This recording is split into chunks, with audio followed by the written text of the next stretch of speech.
As you all know, we have assembled here to witness a mock parliament session. Before we begin, let us get introduced to the parliament. The parliament is the supreme legislative body in India, comprising the president and two houses, the Lok Sabha and the Rajya Sabha. May I know how many seats are there in Lok Sabha and Rajya Sabha?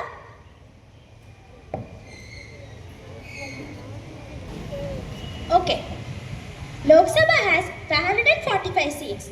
543 are elected members, 2 are nominated members. While Rajya Sabha has 245 seats, 233 are elected members and 12 are nominated.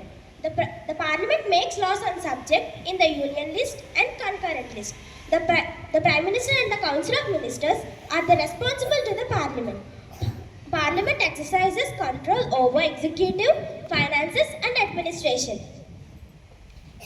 Now, let us understand a few functions of our parliament. Legislative makes laws, amends constitution. Financial approves budget and taxation. Committees overseeing the government's work and policies. Representatives represents people's interest. Few important roles. Speaker of Lok Sabha presides over the Lok Sabha. Chairman of Rajya Sabha presides over the Rajya Sabha.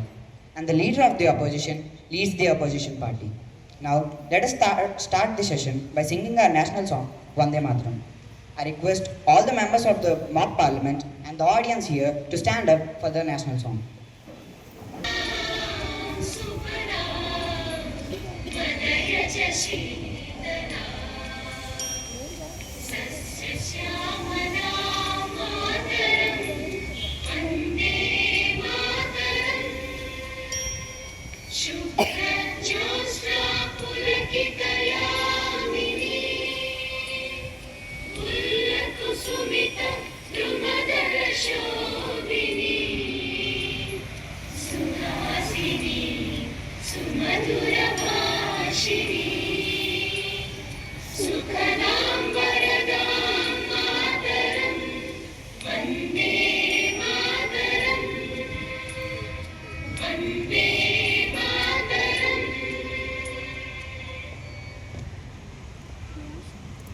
Please be seated.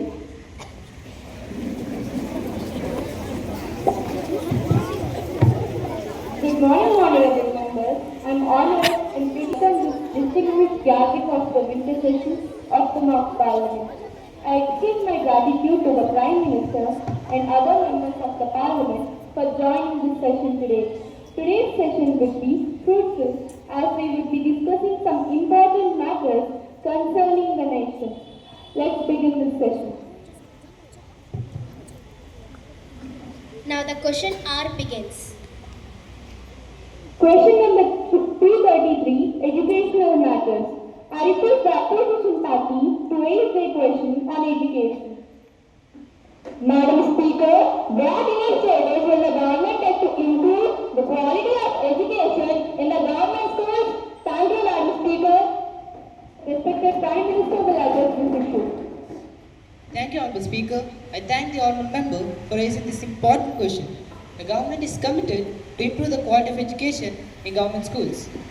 To address the challenges, we plan to implement the following initiatives. I would like the Education Minister to speak about this issue.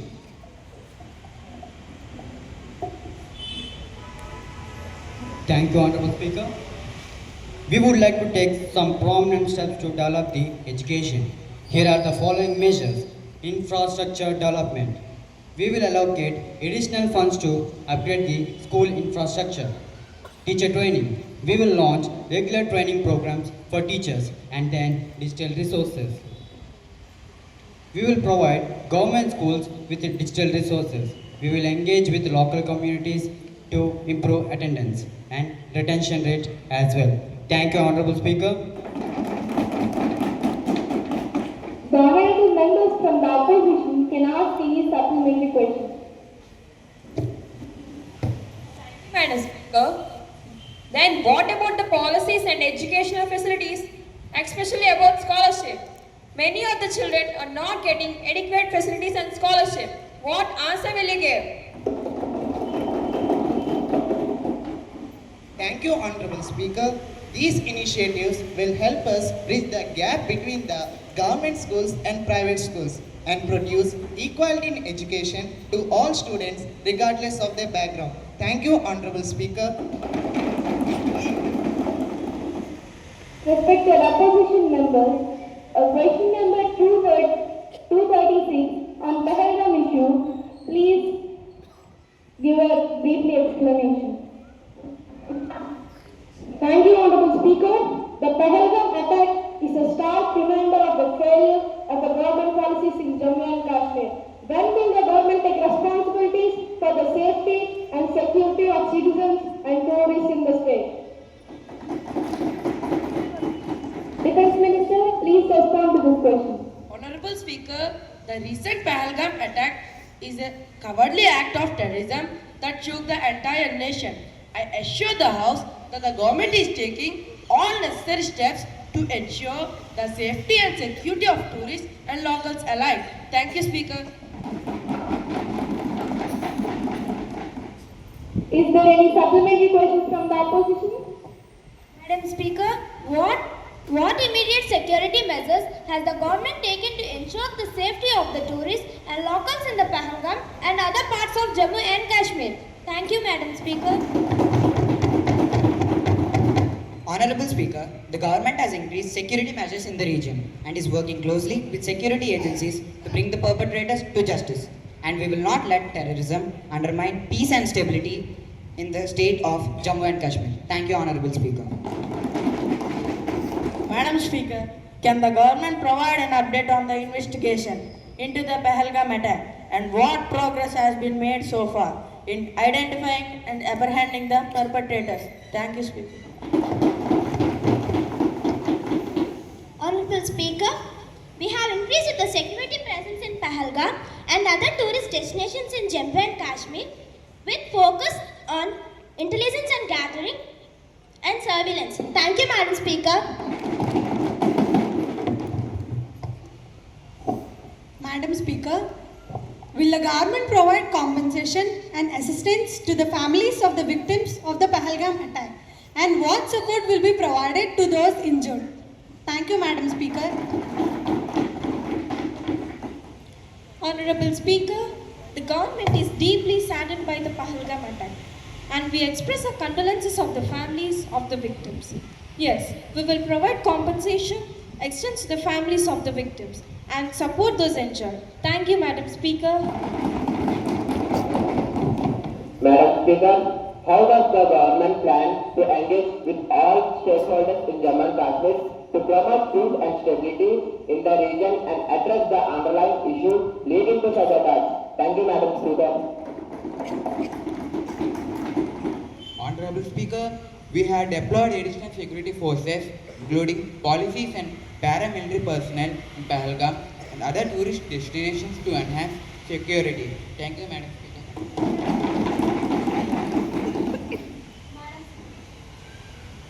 Madam Speaker, the government needs to do more than just condemn the attack. What correct steps will the government take to ensure that such incidents don't occur? Thank you, Madam Speaker. Honorable Speaker, we have set up checkpoints at strategic locations to monitor and regulate the movement of people and vehicles. Thank you, Madam Speaker. Honorable Speaker, the government has intensified surveillance through CCTV cameras and patrolling to keep a close watch on suspicious activities. Thank you, Madam Speaker. Honorable Speaker, we will provide ex-gratia compensation of rupees 10 lakh to the families. Silence. Silence. Order. For how many families can you give? Please maintain the dignity of the House. Thank you, Madam Speaker. We will provide ex-gratia compensation of rupees 10 lakh to the families of those killed in that act, including any necessary surgeries and rehabilitation. Thank you, Madam Speaker. I request the members to continue if there are any discussions. Madam Speaker and honorable members, I raise to introduce the GST Reforms Bill 2025. This bill aims to strengthen Indian Goods and Service Tax Framework, enhancing ease of doing business and boosting revenue. The GST Council has taken historic decision to simplify tax structure and reduce rates on essential items. This will put more money in the pockets of our citizens. Thank you, Madam Speaker.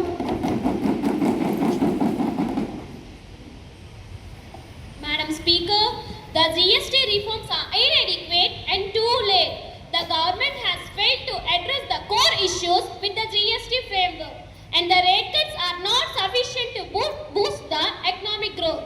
Thank you, Madam Speaker. Honorable Speaker, the opposition criticism is not new. They have been opposing every reform effort. However, we are committed to continue our efforts to improve GST framework and promote economic growth. Thank you, Honorable Speaker. The opposition may ask any supplementary question. Madam Speaker, the reduction in the GST rates will lead to a loss of revenue for the states, which will further exacerbate the financial difficulties faced by them. The government needs to take more comprehensive approach to address the issue with GST. Thank you, Madam Speaker.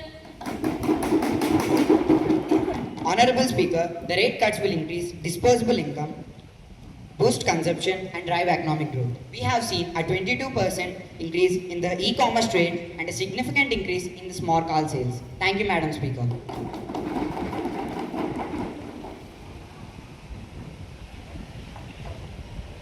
Madam Speaker, our government has worked tirelessly to address concerns and simplify the GST framework. The recent forms are significant steps towards making the work efficiently and reducing the burden on small businesses. Our goal is to make India more business-free country and promote economic growth. Thank you, Madam Speaker. How many of you say yes to this bill? Yes. How many of you say yes to this bill? Yes. How many of you say yes to this bill? Yes. How many of you say no to this bill? How many of you say no to this bill? How many of you say no to this bill? As most of the members have said yes to this bill, the bill is being passed. Honorable members, the House had a lively discussion on Pahalgam attack, the GST and the educational issues. I would like the leaders to summarize the key points. Honorable Speaker and respected members, I assure the House that the government will take all concerns seriously and work towards addressing them. Thank you, Honorable Speaker. Madam Speaker and members, we will continue to hold the government accountable for its action and for the reforms that benefit the people. Thank you, Madam Speaker.